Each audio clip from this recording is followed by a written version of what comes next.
Forget hierarchy. How does a construction company actually run as a true team? That's exactly what we're unpacking on this episode of Construction Genius. My guest is John Abrams, founder of South Mountain Company, a 40-person architecture, building, and solar firm that's one of the highest scoring B Corps in the world and a thriving working cooperative. In this conversation, we explore what it really takes to build a company where leadership is shared, decisions are driven by expertise, not by authority or power, and employees have true ownership, not just in the company, but in its culture and future. If you've ever wrestled with how to create more accountability, engagement, and resilience inside your business, this episode will give you practical ideas and a fresh perspective. Let's dive right in. This is Eric Anderton, and you're listening to Construction Genius, a leadership masterclass. Thomas Edison said that genius is 1% inspiration and 99% perspiration. If you're a construction leader, you know all about the perspiration, and this show is all about the 1% inspiration that you can add to your hard work to help you to improve your leadership.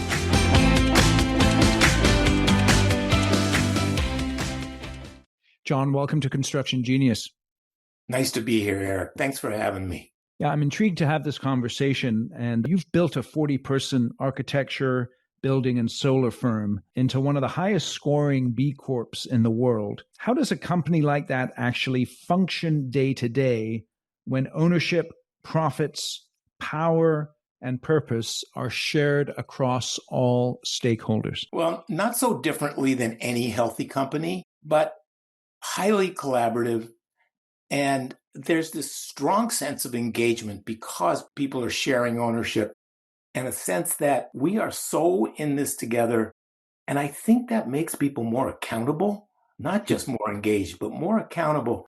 So you can expect that people are going to do their jobs in exemplary ways. So explain to us a little bit. I'm familiar with a C Corp, but I've got to be honest, I'm not familiar with the idea of a B Corp. Can you explain that a little bit to us for those who may not be familiar? B Corps can be any kind of structure. They can be C Corps, they can be LLCs, they can be S Corps, but B Corp is a very specific thing. It's a certification program in which companies go through a very rigorous assessment performed by this organization called B Lab. There are 8,000 of those companies in the world right now. And what happens is that B Lab is looking at your business from a triple bottom line perspective. How are you doing as a profitable business? How are you doing as a business that is committed to social impact? How are you doing as a business committed to the environment? And you have to satisfy all three of those in very important ways. And there's another part of this that B Lab, when they developed this system, also developed legislation to allow for what's called a beneficial corporation. And that legislation has now been passed, I don't know exactly, Eric, probably in 37 states. And it allows companies in their articles of organization with the state to organize as a beneficial corporation, which means that they are in perpetuity not committed to maximizing profits, but they are committed to serving other purposes as well. And to be a beneficial corporation, you have to report to the state every year about your beneficial activities. What are some of the benefits that a beneficial company accrues as a result of going B Corp? Well, I have to tell you that when B Corp first started, they asked us to become a B Corp. And one of the things about B Corp is it's a label. It's an important label that's known in the world. And we were a very local business, and it wasn't going to help our brand much. But we also felt like we already did all this stuff. And what we learned was that but we decided to do it because we wanted to help this movement. We thought it was important. We thought it was valuable. Our thinking that we were already doing all this stuff couldn't have been further from the truth. What we found when we really did this assessment is that there was so much to think about that we had not thought about before, or that we weren't practicing in a documented way.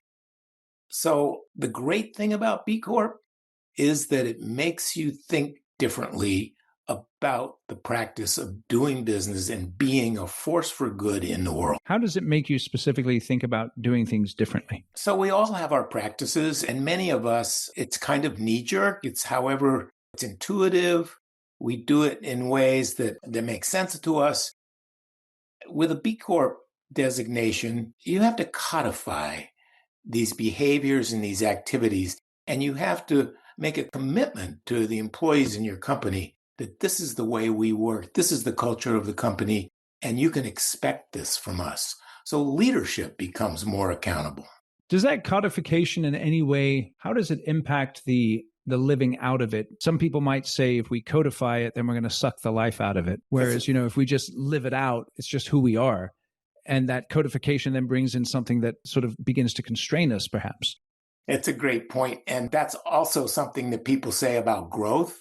You lose the homey nature of a business and suddenly all these systems have to be. So I think that's a cultural thing. There are a lot of ways you can suck the life out of a business. And it's the human parts that we all love. And it's the relationships that we all love. And whether you're a B Corp or not, we can keep those going and keep those alive and keep those fresh and keep them exciting. In a B Corp, now though, you said there was the three pillars are people, planet, and profits. Yes. And so the philosophy is that we're not going to elevate one of those above another, but we're going to balance them all together in terms of the way we operate the business. Is that the idea? Yeah, the idea is three bottom lines. We're paying attention to three bottom lines. Yeah. How do you balance the tension between that? Let me give you an example. I'll give you an example. It's like, so I have someone working in my business and they're not a high performer. And so therefore they're impacting my profitability to one degree or another. But then if I'm taking them into account as well, I may be reluctant to let them go because I know that if I do, that's going to cause them hardship economically. Is that a dilemma that you have, or am I just kind of making something up that doesn't make sense? I think that is such a constant dilemma. So all I can say about that particular dilemma is never in my career did I let somebody go and not feel that I waited too long. You know what I mean? Because I know what you mean. I know what you mean. One of the things that's happening there, it's not just about performance, it's about morale. So that person is tanking the morale for everybody else because they're carrying that person. And I think we often feel like, hey, we can fix this. And sometimes we can. So we put a lot of energy into trying to bring that particular individual along. But I think there's an art to recognizing when we are failing. We do not have the right position for that person, or we don't know how to get through to that person. Think about the last time you promoted someone into a leadership role and it failed. Why did it fail? I can tell you one reason. People know how to build projects, but they don't know how to build and lead teams of people. Construction comes with its challenges that only insiders truly understand. Generic leadership training doesn't cut it.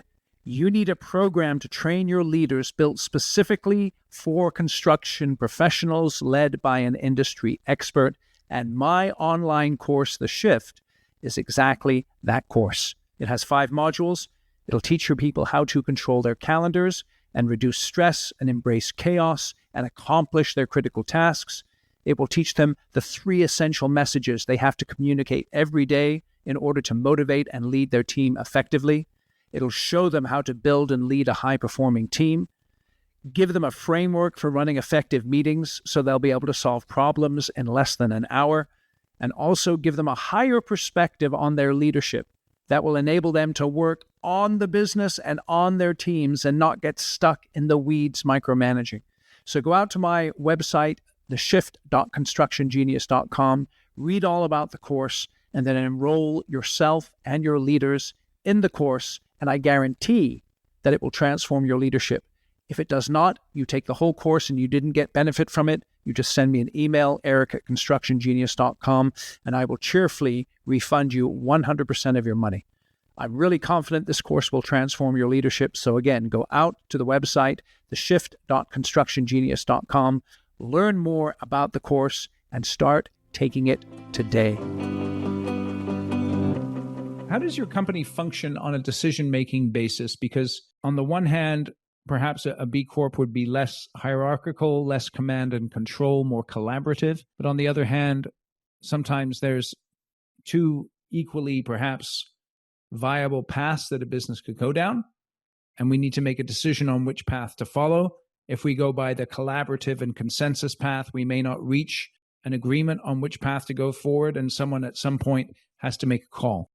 So how do you handle that? So collaboration and consensus, collaboration yet, but consensus is not built into the nature of the B Corp. It is, however, built into the worker co-op, which is what South Mountain is. And that balance is a great challenge. So one of the things about worker co-ops is that they're decisions that the owners make.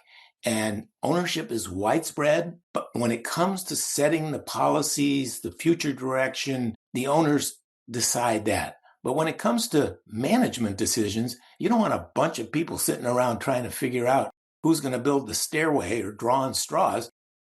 The company leadership is every bit as important in a worker co-op as in any other business. So describe that to us a little bit. South Mountain is your company, and did it begin as a worker co-op, or did you transition into that? How did that all work out? I started that company when I was 23, 1973, and about 12 years later, two very close friends who had worked in the company from the very beginning came to me and said, so we've been talking to each other, and we don't want to take the usual route, go out and start our own businesses. We want to stay here for our careers, but we need more of a stake. So at that moment, I could have made them into partners at some level, but it occurred to me that if we do our job well here, this will happen over and over. Could we imagine a structure that would welcome new owners over time? And we were lucky we did not have to imagine it, because this was in 1986, and we stumbled on the worker co-op. And at that time, there were about a dozen worker co-ops in the U.S. There are about 1,000 now, growing tremendously. And worldwide, it's the largest form of employee ownership. But anyway, so there was nobody, there was no infrastructure. And we found a company with an attorney who helped these transitions. So it was just a lucky hinge point of South Mountain. By the way, those dozen co-ops, 3 years later, 10 of them are thriving. An 11th just closed the doors after 50 years in business. So why do you like the co-op model as opposed to another model like maybe an ESOP or something like that? Good question. So there are really three main forms of employee ownership: the worker co-op, the ESOP, and the employee ownership trust. Worldwide, the co-op is most widespread. In the U.S., by far, if you ask anybody in the U.S. about employee ownership, in the first sentence of their response, they'll say ESOP. Yeah. Most employee-owned companies are ESOPs. There are about 6,000 of them, 13 million employees. But first of all, ESOPs are tremendously regulated by federal law, and there's a lot of compliance. They're complicated to start. They're complicated to maintain. And complicated means expensive. So they're very applicable, but mostly to larger companies, at least 50 employees, $10 million a year. And I think of that as a minimum. But for me, the thing about ESOPs is that there's no democracy baked into the ESOP structure. Some ESOPs are very democratic by choice, but it's few. The worker co-op has it baked into the structure entirely. And then there's this third, which is really interesting, the employee ownership trust, which is very new to the U.S. I think there are only about 50 or 60 of them right now, but they're gaining traction. And that is the most widespread form of employee ownership all over the UK. So you have these great choices, and every company is so different, and the mentality of each company and each founder and what appeals to you is what's important to pursue. So I'm very agnostic about, if somebody says to me, what should I do with my business? I'm going to say, explore these options.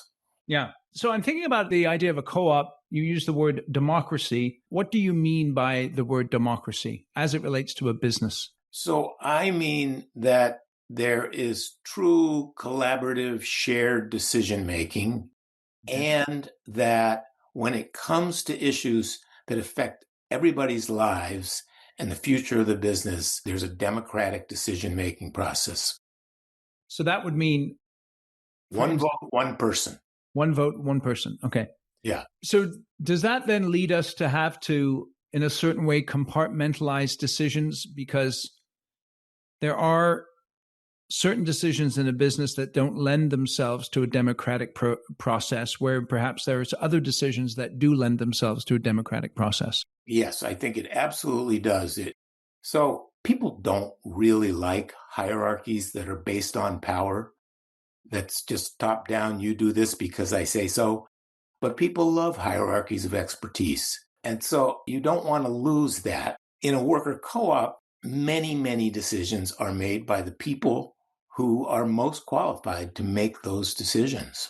So that's interesting, that dynamic of hierarchy of expertise versus a hierarchy of power. If a worker co-op is going to succeed, what kind of hiring practices need to distinguish it from a regular company that works more on that hierarchical basis? Well, we learned this the hard way. So in the early days, somebody would come in on a Friday afternoon and say, hey, I got this friend. He's a super guy. He wants a job. And I would say, come in Monday and put him to work. 35 years later, that same person would be there. And what we learned was that we're not hiring employees, we're hiring future owners. Right. And we need to think about in those terms. We can teach people things, we can teach skills, Yeah. we can train, but we can't change people. They are who they are. So hiring for cultural fit. Tell me about then, when you're hiring someone, how do you know that they don't have an ownership mentality like you were just describing? We don't. We are so not right all the time. Right. But it's a skill, again, that you hone over time and you just get a feeling. And so you ask questions that lead people to help you understand whether they really do have that. And by the way, in employee-owned businesses, often people are applying for jobs because it's employee-owned. They're attracted to that. Right. What distinguishes then, as you reflect on the people who have been the most successful in your business, the longest lasting, making the biggest contributions, what are 2 or 3 shared traits that they have? They're great listeners. They listen before they talk. Certainly, they're people that like other people and like to collaborate and like to work together in teams. Those are the big ones that come to mind. I'm probably playing more. No, yeah, it's interesting. Why did you lead with listening? What's so important about that? It's really the way I think that we learn. Most of us in conversation, as somebody is talking, we're formulating our response rather than really hearing what they're saying, real active listening. And I find that people that make great teammates are people that listen in that way. How do you practice that?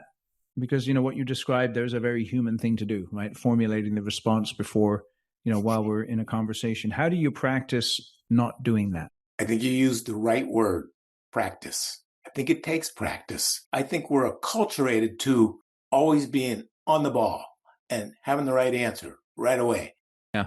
And slowing down, calming down, and really listening to that other person and what they're saying is a practice.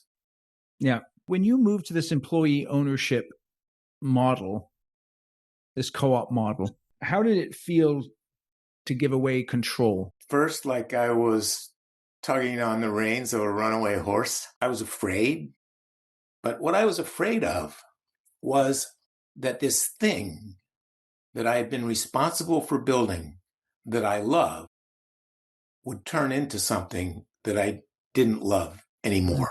And it was a fear that turned out to be unfounded, but I think it's real. So there were 2 stages for me. One was relinquishing ownership in the early days in 1987. But the big one, and the big one that every founder will experience at some time, is turning over leadership to the next generation. Yeah. For me, That was a journey of absolute joy. Not that I wasn't holding back at times and worried at times, but we intentionally planned for years. And we started this in 2005. I took a 6-month sabbatical to write a book and to experiment with distributed leadership and management. And the 6 months, book wasn't done, came back. The experiment had been a miserable failure. The morale had tanked. And so we spent 6 months figuring out, what did we do wrong here? How could we have done it better? And I took another 6 months, left, finished the book, got back. The system we had put in place had gained traction. People were very, very excited. And that system lasted until the present day. Yeah. It's been adjusted over time. So that was eye-opening to me. But it doesn't mean that I was particularly good at letting go. I mean, one thing I was really good at, my career was actually consisted of learning many new skills in a half-baked way, but learning them just well enough to be able to hire people that could do them better than I could do them. So that was good. But I also held it in. For a long time, I thought that my job was to shoulder the burdens, was to protect people from stress. And it's embarrassing to me that it took me so long to learn it. But when I really learned, it was in 2008 when the crash came and our existence was threatened. And it was clear to me that I had to engage everybody in the process of understanding what was happening to us, and everything had to be on the table, and figuring out what the solutions were.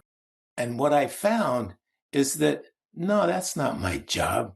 I mean, my job is to serve as a leader, to be a servant leader, but it's not my job to protect people. My job is to share with people and engage them in a way that they can have an impact on the business. All right, quick break to talk about my book, Construction Genius. This is what I want you to do. Go to Amazon, search for the book, read all of the 5-star reviews, because there's a ton of them. Over 50 to be precise. And the reason I want you to read them is because real people wrote those reviews who've actually read the book. And it'll give you an idea of why you should go and buy a copy right now on Amazon. And here's the deal. If you purchase 10 or more copies for your company, and then send me an email, eric@constructiongenius.com, I'll come in via Zoom and do a 1-hour Q&A and a bonus training session with your team at no charge. I normally charge $4,500 for an hour of my time. And again, for you, I'll do it at no charge if you buy 10 or more copies of my book. And the reason you should buy it is all in the title. It's effective, hands-on, practical, simple, no BS, leadership, strategy, sales, and marketing advice for construction companies. So if you're in the construction industry, this book is for you. So you can get it on Amazon. You can also get it on Audible in the audio version as well, narrated by yours truly. And I know you'll really enjoy it. So go out and get the book. And now back to the interview. So that's interesting. How do you do that then? How do you engage people in the business without damaging the business? Great way is open book management. What does that mean? So open book management was really pioneered by a guy named Jack Stack, who wrote a terrific book about it. And open book management is the practice of sharing all the financials with everybody, frontline workers, everybody, teaching them how they can impact the bottom line. Does that include sharing salaries? No. Okay. It includes, for companies that practice open book management well, I think it always includes sharing wage ranges so that people can know what to expect as they move up the org chart. And some companies do share actual wages and salaries. We asked our company at one point, do people want to share them? They said, no, I don't want to know what he's making exactly. I don't know. I want to know what I can make as I move up. I thought that was great. Yeah, that's interesting. It's interesting. I know that many people who are listening to this are used to hierarchical leadership. It's just what works in construction. And so if I'm running a field-heavy construction firm with lots of skilled trades, not many college degrees, How realistic is this worker cooperative model in that world? 100%. It can only make a company better. Even in that world, I don't think there's a good reason why we use these hierarchical methods. I think it's what our culture, which is so individualistic, has encouraged, and we accept it. But it's not necessarily the best way to get things done. We used to do a lot of timber framing, and there's an organization called the North American Timber Framers Guild, and it's companies that do kind of traditional timber joinery and timber raising. And you're working with these big sticks. It can't very well be mechanized. It takes great teams and in fact, building itself, it takes teams, not, right? And yep, you do need a coach, but you don't necessarily need a lot of top-down hierarchy. So that's interesting, right? Because I think it works everywhere. Yeah, you're right. When it comes to teamwork, obviously construction is a team sport.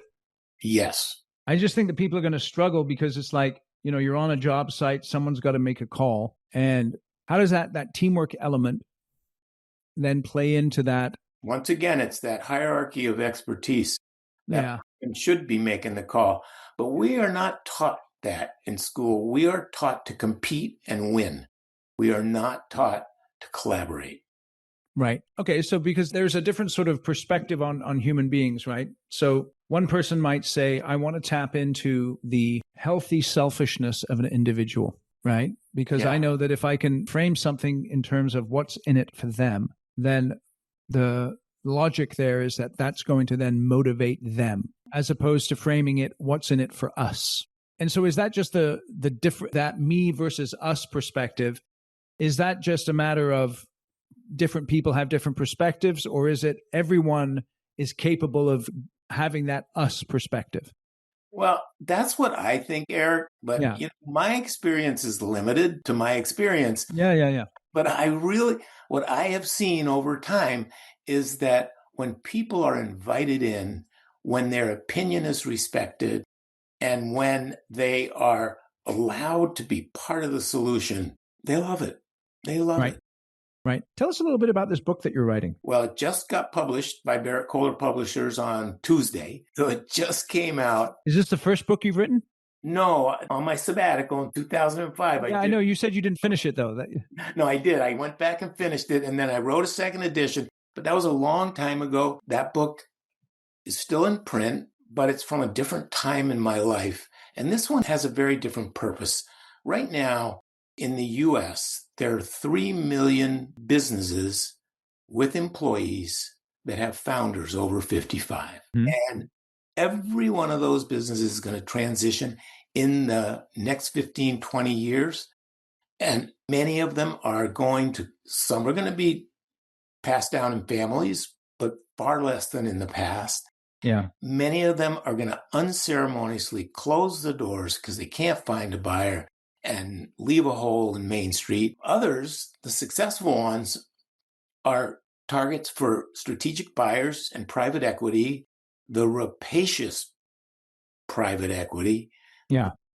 Actually will buy these businesses and amalgamate them and move them out of their community, sometimes carve them up and sell them for parts.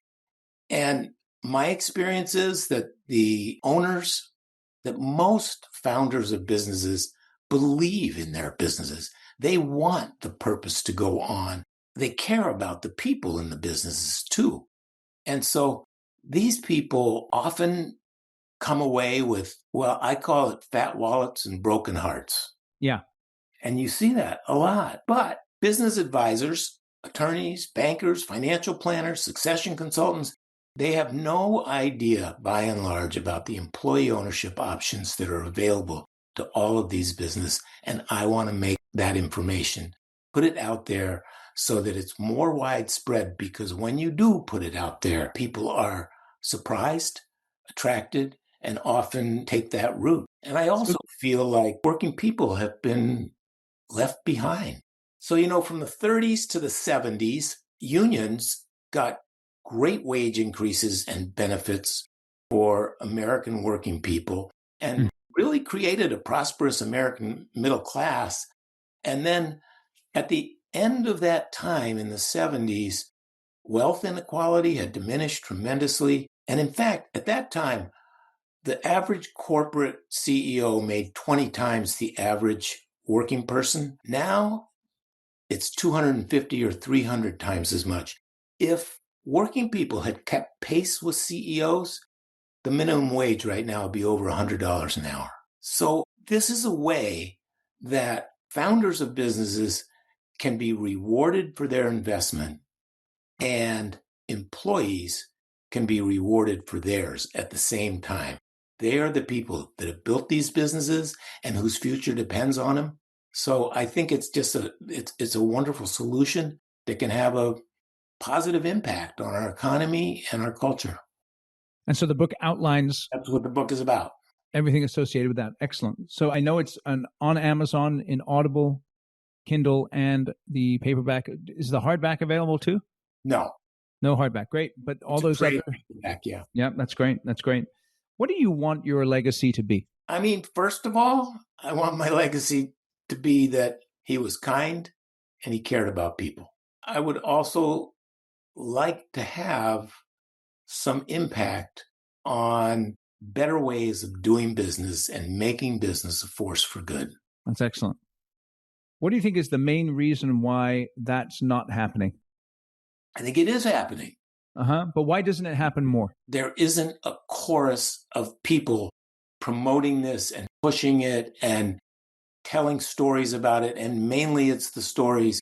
I think we need more great stories of business because there are so many family businesses that have been going for 4 or 5 or 6 generations and they're quiet. They just do their work but we need to know about this. Yep. Excellent. Excellent. Well, there's going to be a link in the show notes to where you can pick up the book. John, I really enjoyed this conversation and I appreciate you joining us here today on Construction Genius. Me too, Eric. You ask great questions. You really do. I appreciate it. My pleasure. Thank you very much. All right. Be well. Thank you for listening to today's episode with John. Feel free to check out his website, check out his book on Amazon. And that book is called From Founder to Future, A Business Roadmap to Impact, Longevity, and Employee Ownership. Links in the show notes to the website and the book. And share the interview with other people that you know would enjoy listening. Give us a rating and a review wherever you get your podcast. Thanks very much. Catch you on the next one. Thank you for listening to this episode of Construction Genius. Hope you found that 1% of inspiration to help you in the next few days. If you like the show, please give us a 5-star review on iTunes, share it with other construction leaders who you think would benefit, and always remember that the show is brought to you by Kick-Ass Meetings. I've been working with construction leaders since 2004, teaching them how to run extremely effective problem-solving meetings that gets their people collaborating, taps into their creativity, and to get yourself a free copy of the Kick-Ass Meeting Report, go to www.ericanderton.com/kickassmeetings. Grab yourself that free report, read it, use it in your business. You'll find it extremely useful. And thanks again for listening.